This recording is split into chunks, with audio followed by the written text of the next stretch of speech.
know, you have your fuel economy that you could just reset just, you know, to see what you can get. And then you have, I like to, every gas tank, I like to reset my trip meter just to see what kind of mileage or what kind of miles I got to a tank. I know these MPG counters are not super accurate, so just to kind of see, you know, how many miles I drove, how, you know, what I got to a tank.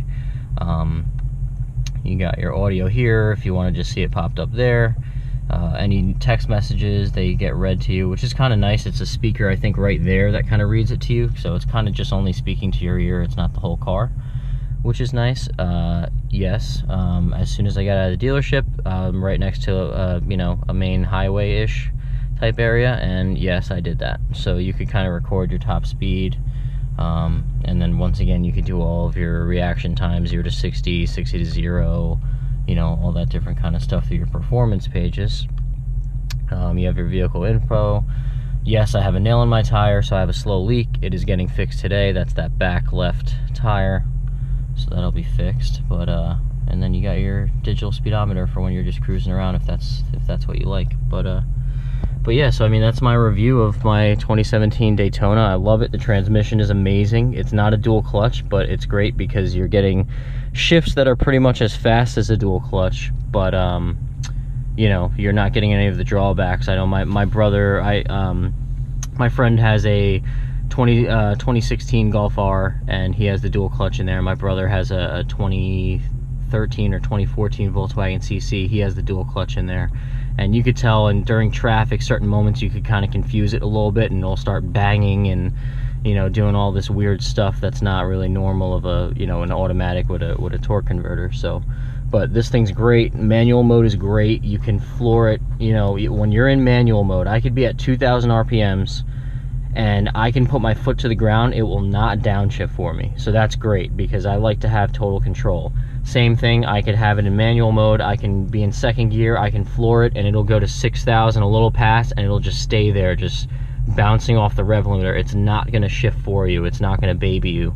So you really got to get those shifts right. And when you get them, they have that nice crackle to it, and it just, man, it sounds so good. Maybe I'll upload a video of me kind of driving around so you guys can kind of see what the shifts are like, what it sounds like, whatnot. And then also with the active exhaust, when you're driving around, you really don't get any drone. It's surprising. I mean, I came from an SI, and all I did was put like an axle back exhaust on it just because you know, I wanted a little bit of noise, but nothing too crazy. Obviously, it was, you know, it was my main vehicle. I had my kids in it and my wife and whatever. But this thing, I mean, you know, you have an 8-speed transmission, so you're doing 80 miles an hour. You're like under 2,000 RPM, and the thing's just purring, and you really don't hear it. But once you get on that gas pedal, man, it opens up, and it's a whole nother beast. I had a friend of mine that just had a 5.0 GT, and he just put a catback exhaust on it because he wasn't too happy what it sounded like from the factory. And we were both kind of revving it side by side, and not to toot my own horn, but you know, his was not that much louder than mine. This thing, when you open it up, it is loud, very loud. So can't complain. Actually, I'll show you guys the engine compartment. You could check that nice 6.4 there. And with this, it also comes with the Mopar intake. So this is the 6.4. You got the nice Mopar intake right there. So I mean, it's really great. I'm a guy that I pretty much take whatever car I get and I tint it out. I put intake and exhaust on it, and I pretty much call it a day. So Dodge took care of that for me. It has the Mopar intake, so I don't really need to do anything there. And then I've got that active exhaust that is plenty loud. Any louder and it would really just have to be your personal vehicle, and that's just kind of what you want out of it. But as far as a daily driver, that is as loud as you would want it to be. I get looks left and right. Every 55 to 60-year-old man drools over me, which is funny. I'm 25 years old. But yeah, it's great. I mean, I love everything they did. You know, it's got the HIDs, it's got the LED daytime running lights, it's got the LED fog lights, which you always see car companies skimp out on that. So that's great, because I'm a huge LED guy. I love it. Get a close-up on these brakes here. Absolutely beautiful brakes.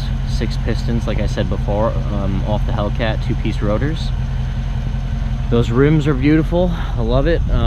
Car's nice and spacious, like I said, fits the kids. Yeah, man, I love this thing. Even it just sitting here, I don't know if the camera could pick it up, but it's just purring. So that is my you know, complete 1, 2, 3 review of my 2017 Dodge Charger Daytona 392. Let me know what you guys think.